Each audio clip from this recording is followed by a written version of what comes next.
का भरोसा।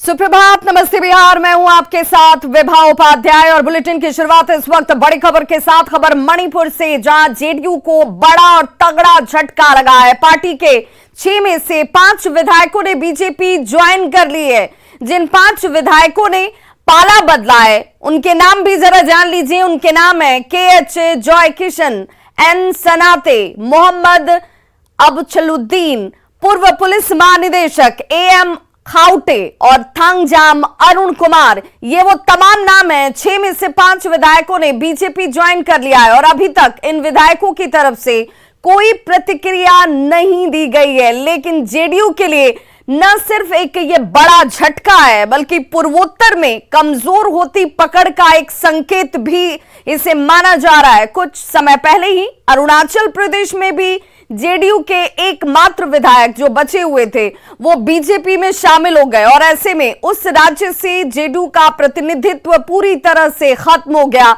और अब यहां इस वक्त अरुणाचल प्रदेश, जहां पर एक और बड़ा झटका जेडीयू के लिए इस वक्त, और हमारे सहयोगी शैलेंद्र हमारे साथ इस वक्त ज्यादा जानकारी के साथ जुड़ गए हैं।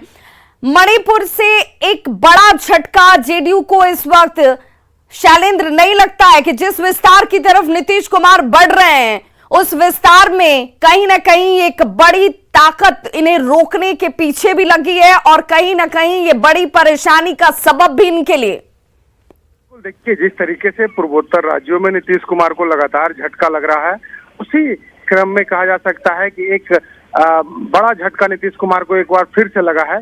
क्योंकि जिस तरीके से मणिपुर में 6 विधायक जदयू के जीत करके आए थे और कल देर रात उनमें से 5 विधायक बीजेपी में शामिल हो गए, तो ऐसी परिस्थिति में कहा जा सकता है कि जिस तरीके से जदयू ने ठाना है कि हमें राष्ट्रीय पार्टी बननी है, पूरे देश भर में तमाम जो विपक्षी दल है उन्हें एकजुट करना है, उस स्थिति में एक बड़ा झटका कहीं न कहीं जदयू को लगा है। जदयू की मुहिम को भी कहा जा सकता है कि लगा है। इसके कुछ दिन पहले अरुणाचल प्रदेश के एकमात्र जदयू के विधायक बीजेपी में शामिल हो गए। उसके पहले आपको याद होगा कि 2019 में किस तरीके से जो पूर्वोत्तर राज्य में जदयू के विधायक जीत करके चुनाव आए थे और उनका वो किस तरीके से बीजेपी में शामिल हो गए। तो कुल मिला के कहा जा सकता है कि जदयू के लिए इस वक्त खतरे की घंटी है और जिस तरीके से जदयू अपने पार्टी का विस्तार करना चाहती है, वैसी स्थिति में जदयू के जो विधायक हैं वो लगातार बीजेपी में जा रहे हैं, खास करके पूर्वोत्तर राज्य। बिल्कुल, एक तरफ जेडीयू की तरफ से कार्यकारिणी की बैठक बुलाई जा रही है, चर्चा और मंथन किया जा रहा, विस्तार कैसे आगे किया जाए, लेकिन पूर्वोत्तर से एक बड़ा झटका जेडीयू को इस वक्त। और अब इससे कैसे उभरेगी जेडीयू और कैसे एक बड़ा मैसेज देने की कोशिश करेगी, क्योंकि आने वाले वक्त में पार्टियां पूछेंगी कि आप अपने विधायकों को नहीं बचा पा रहे हैं, आप कैसे आगे अपना विस्तार देखते हैं। बहुत बहुत शुक्रिया शैलेंद्र इस तमाम जानकारी के लिए। भ्रष्टाचार पर बिहार में लगातार कार्रवाई एक के बाद एक जारी है। 27 अगस्त को इंजीनियर संजय कुमार राय के ठिकानों से पुलिस ने करोड़ों रुपए के कैश को जब्त किया था, जिसके बाद निगरानी की कार्रवाई एक के बाद एक फिर से जारी होती हुई। निगरानी की टीम ने कल संजय कुमार के लॉकर से हीरे और सोने के आभूषण को बरामद कर लिया है। सोने का वजन करीब 1.5 किलो बताया जा रहा है।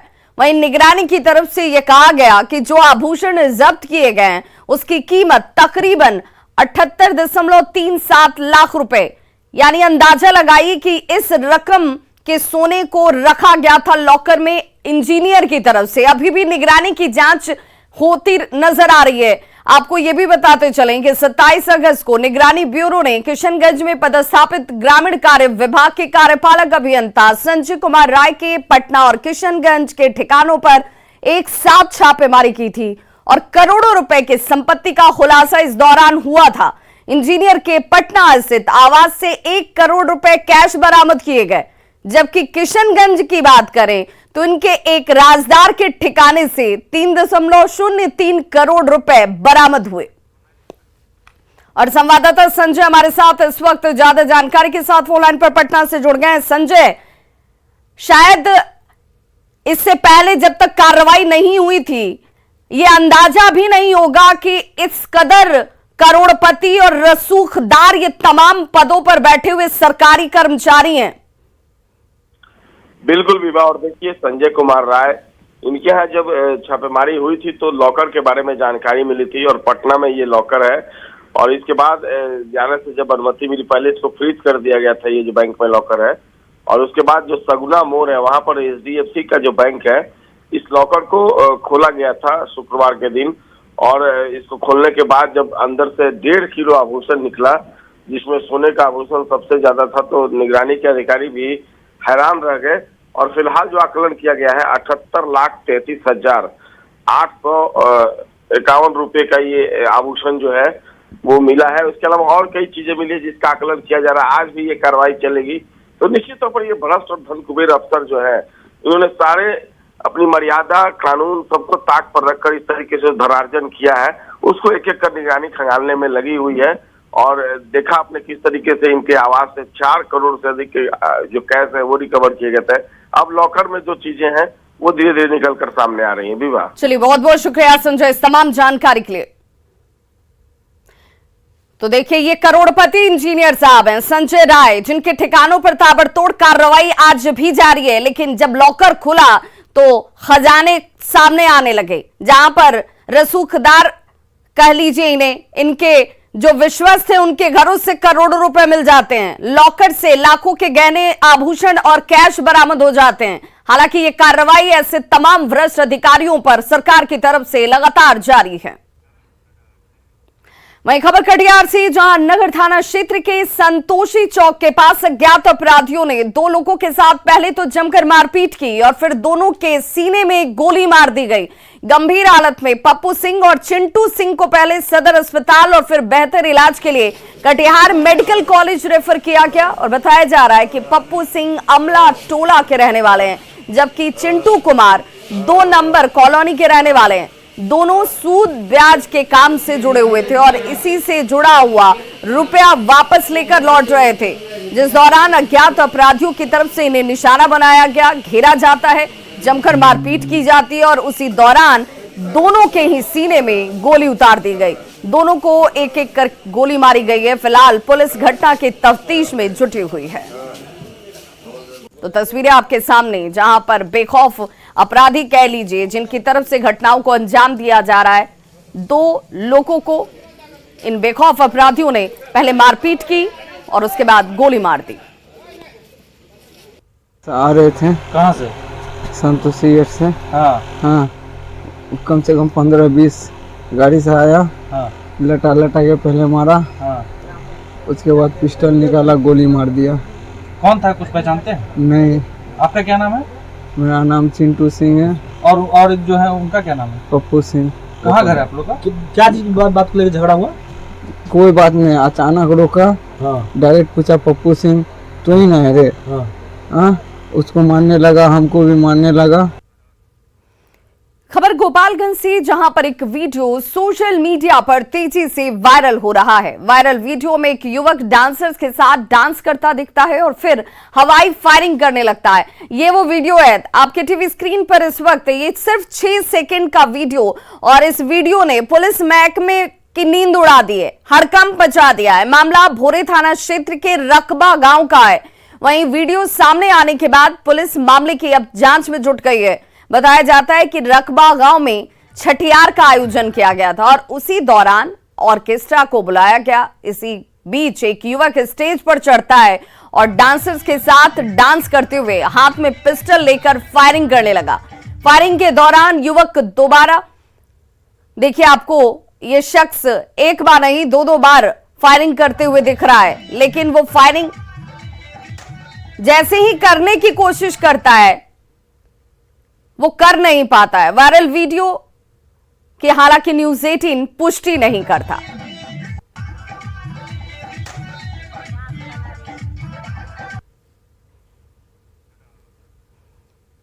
और अब बात गोड्डा सांसद निशिकांत दुबे की, जो एक बार फिर से विवादों में घिरते नजर आ रहे हैं। इस बार सांसद पर एयरपोर्ट की सुरक्षा में सेंध लगाने का आरोप है। दरअसल दुमका की छात्रा हत्याकांड में परिजनों से मिलने निशिकांत दुबे बीजेपी के सांसद मनोज तिवारी और नेता कपिल मिश्रा के साथ देवघर पहुंचे थे। दुमका से लौटने के दौरान आरोप है उनके ऊपर कि उन्होंने दबाव डालकर एटीसी से चार्टर्ड प्लेन की उड़ान की क्लियरेंस ली और इसके लिए वे एटीसी बिल्डिंग में भी पहुंच जाते हैं। एयरपोर्ट की सुरक्षा की जिम्मेदारी संभाल रहे डीएसपी रैंक के अधिकारी ने कुंडा थाने में इसे लेकर लिखित शिकायत दर्ज कराई है, जिसमें सांसद निशिकांत दुबे, मनोज तिवारी, निशिकांत दुबे के दोनों बेटों के साथ ही एयरपोर्ट के डायरेक्टर और पायलट के खिलाफ भी मामला दर्ज कराया गया है। इस पूरे मामले को लेकर देवघर डीसी और सांसद निशिकांत दुबे में अब ट्विटर वॉर छिड़ गया है, जिसमें दोनों एक दूसरे पर आरोप और प्रत्यारोप लगाते नजर आ रहे हैं। तो निशिकांत दुबे पर नियमों की अनदेखी का आरोप है और तस्वीरें उस दौरान की जब यहां पर क्लियरेंस ली गई, दबाव डालकर क्लियरेंस ली जाती है और सांसद और डीसी के बीच अब इसे लेकर ट्विटर वॉर जारी है।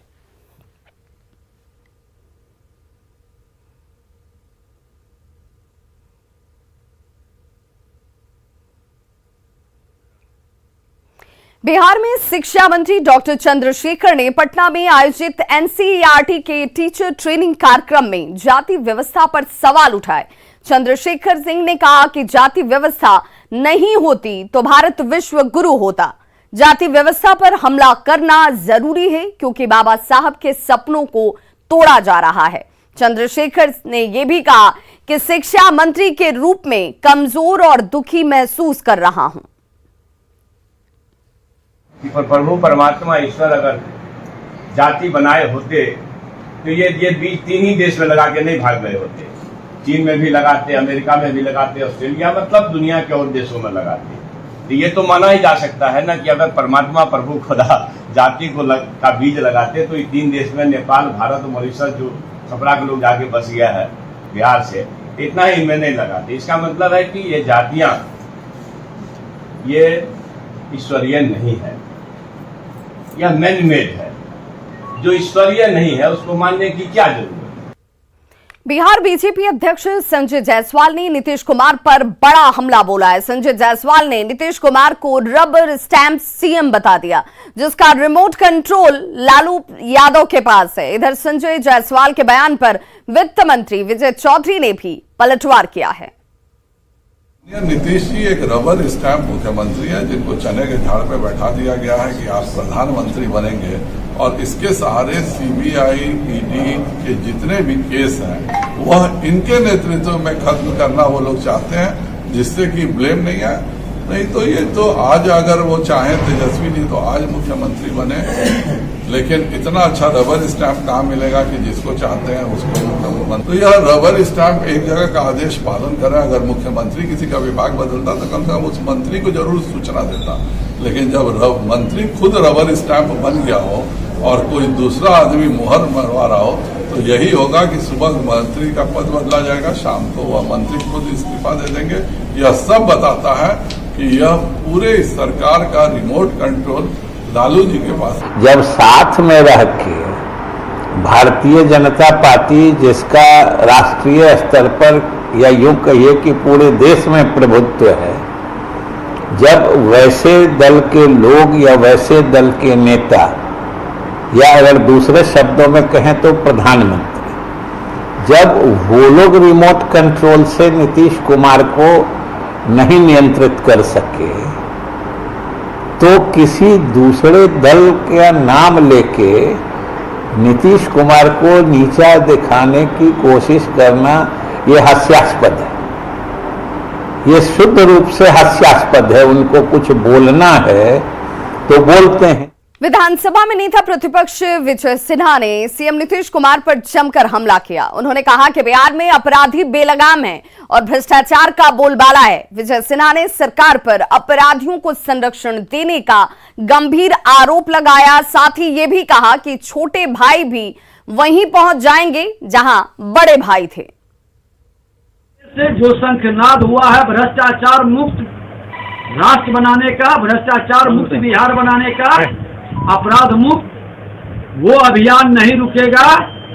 मां भारती का हर संतान अपराध और भ्रष्टाचार मुक्त वातावरण बनाने के लिए संकल्पित होगा और तब इनको आभास होगा कि हमने जो पाप किया है उसकी सजा, उसकी परिणति यही होगी कि बड़े भाई के निकट छोटे भाई भी जाएंगे। जहां बड़े भाई पहुंचे हुए थे।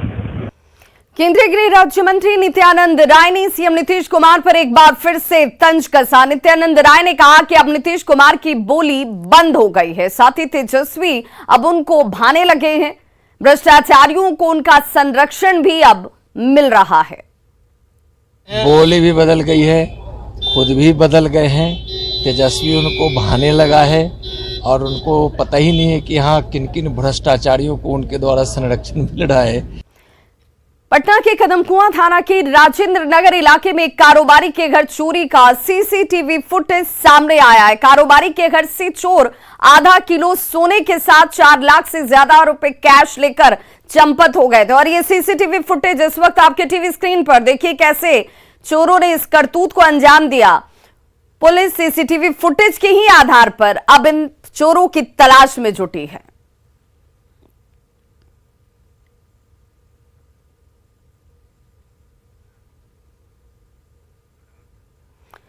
और बड़ी खबर इस वक्त आ रही है बेगूसराय से, जहां बेखौफ अपराधियों ने लूटपाट के दौरान 2 भाइयों को गोली मार दी है, जिस वजह से एक भाई की मौके पर ही मौत हो गई जबकि दूसरा गंभीर रूप से घायल हो गया है। घटना तिघड़ा थाना के बनहारा गांव की बताई जाती है।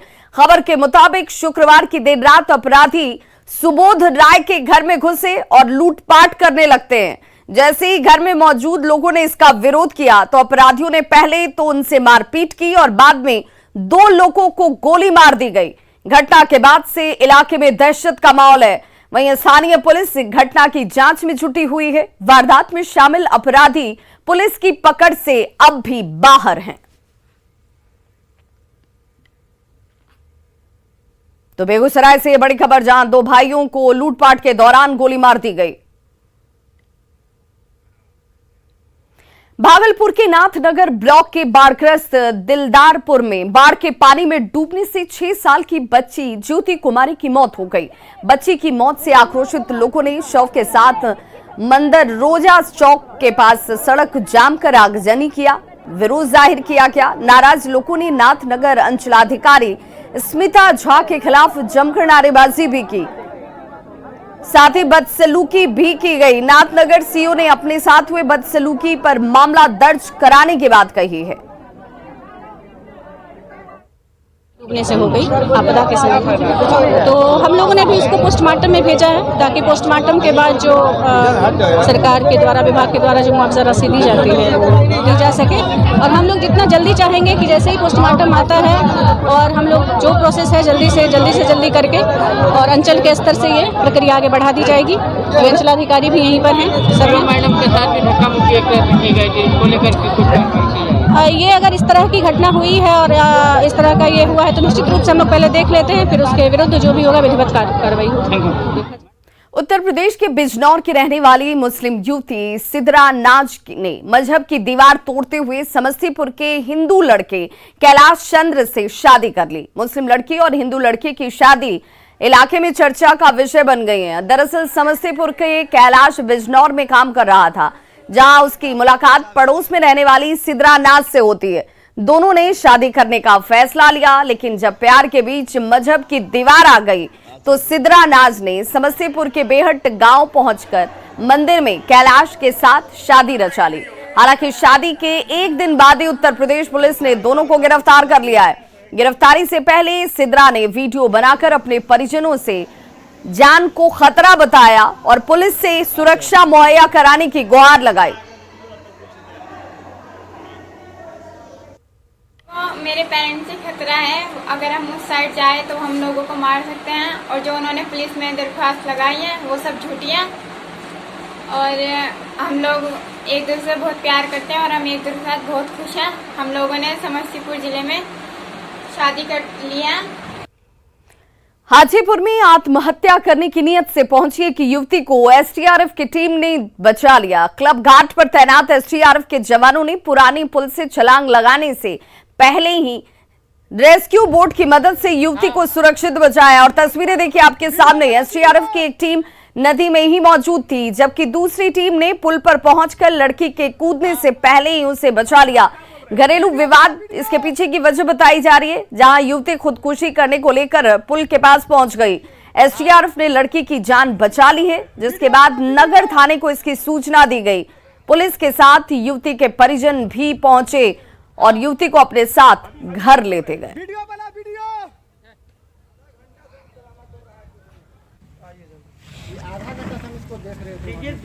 चप्पल खोल रही थी। सिवान में रेलवे की बड़ी लापरवाही सामने आई है। बिना फाटक बंद किए ही ट्रेन के गुजरने का वीडियो वायरल हो रहा है।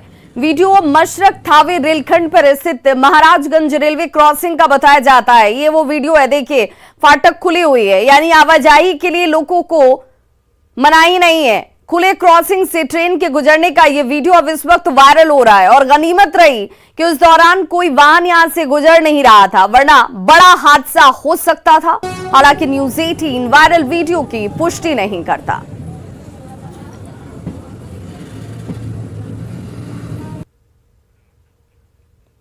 खगड़िया में गंगा और गंडक नदी के बढ़ते जलस्तर ने आम लोगों के साथ साथ किसानों को भी एक बड़ा नुकसान पहुंचाया है। दरअसल बन्नी पंचायत में सैकड़ों एकड़ में लगी सब्जी इस बाढ़ के पानी की वजह से बर्बाद हो चुकी है। खेत में बाढ़ का पानी आने की वजह से लाखों रुपए का नुकसान किसानों को उठाना पड़ा है। कर्ज के बोझ तले ये किसान बाढ़ के पानी में डूबे हुए अपने फसलों को लेकर अब सिर्फ हैरान और परेशान है। किसानों से बातचीत की संवाददाता दिग्विजय ने।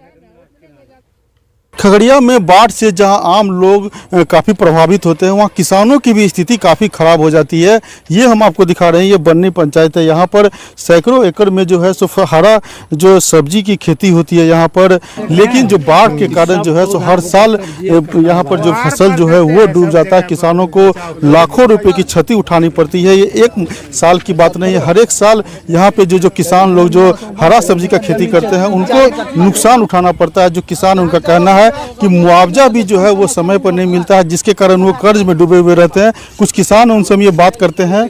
कौन सा पूरा गांव है ये और क्या चीज़ है खेती? ये बन्नी पंचायत में आता है सर। बन्नी पंचायत का ये पूरा चारों एरिया का जितना भी है ये भूमि जो है, खेत जो है समतल, यहीं पे खेती होती है, उपजाऊ होता है। अब बाढ़ आने के कारण सारा खत्म हो जाता है, पूंजी इन्वेस्ट हो जाता है, हम लोग को मिल नहीं पाता है। झींगा, बैगन, मिर्ची और भिंडी, टमाटर और मूली सब क्या हुआ? सब डूब गया है। दिखाई तो नहीं दे रहा। अभी पानी बाढ़ पीड़ित है सर, पानी आ चुका है तो कैसे दिखाई देगा सर? फसल नुकसान है। फसल नुकसान है कैसे जी। फिर हम सब जो है सर कृषि लोन लेते हैं बैंक के द्वारा, ये सब का सहयोग से खेती करते हैं। जब हमारे यहाँ के फसल डूब जाते हैं तो हम किसान भरपाई नहीं कर पाते हैं बैंक का, जिसमें कि हम सब कर्ज में डूब जाते हैं। बार बार बैंक के लोन के लिए आते हैं, जब हम सब के फसल ही डूब जाते हैं तो बैंक की भरपाई दे नहीं पाते हैं। 75% लोग जो है ना किसान सब्जी पर ही निर्धारित है। किसी तरह उसमें कोई आदमी जहर भी खा के मर जाते हैं। ज़्यादा कर्जा होता है तो क्या करेगा? कोई मुआवजा सरकार से? सब सरकार मुआवजा नहीं देती है। ये जो अभी स्थिति देख रहे हैं ये बाढ़ का पानी है। बाढ़ का पानी आने के कारण जो हरा जो फसल है यहाँ पर वो नुकसान हो चुका है। हालांकि जो फसल है वो दिखाई नहीं दे रहा है, लेकिन जो स्थिति है कि लाखों रुपए का नुकसान जो है सो यहाँ के किसानों को उठाना पड़ता है। ऐसे में जो किसान हैं जिनका हर साल लाखों का जो नुकसान होता है उनके दर्द को समझा जा सकता है। दिग्विजय कुमार, न्यूज़ 18 खगड़िया। तो खबरों का सिलसिला लगातार जारी है। आप देखते रहिए न्यूज़ 18 बिहार झारखंड। यहाँ खबरों का सिलसिला कभी नहीं थमता।